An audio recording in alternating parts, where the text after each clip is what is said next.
Part 1 में हमने सवाल उठाया था, नॉर्थ ईस्ट एक कंट्री हो सकता है। पार्ट 2 में हम इमोशन नहीं, पावर, बॉर्डर्स, इकोनॉमी और रियलिटी देखेंगे। नॉर्थ ईस्ट स्ट्रेटेजिकली पावरफुल है। चीन, म्यांमार, बांग्लादेश और भूटान से बॉर्डर्स, ज्योग्राफी एडवांटेज भी है, रिस्क भी।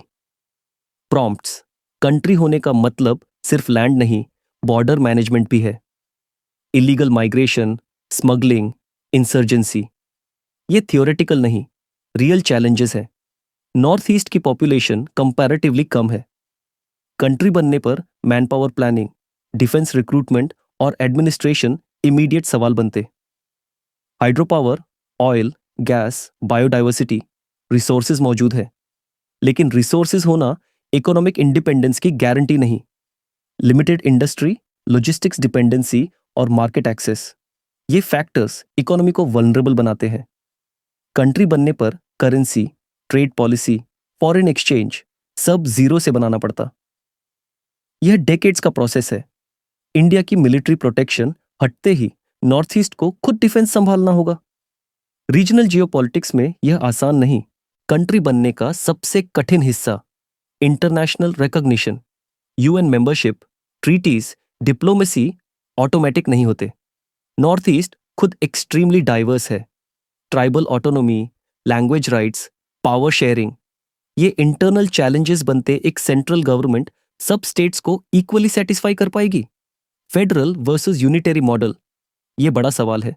रेल, रोड्स, एयर कनेक्टिविटी आज भी मेनलैंड कॉरिडोर्स पर डिपेंड है। इंडिपेंडेंस का मतलब नई इंफ्रास्ट्रक्चर रियलिटी, टॉप यूनिवर्सिटीज और रिसर्च हब्स अभी बाहर है। कंट्री बनने पर ब्रेन ड्रेन रोकना चुनौती होगा। एडवांस्ड हेल्थ केयर एक्सेस आज भी लिमिटेड है। इंडिपेंडेंट सिस्टम बनाना मैसिव इन्वेस्टमेंट मांगता है। इंडिपेंडेंट कंट्री होने पर ग्लोबल मीडिया नैरेटिव भी खुद संभालनी होगी।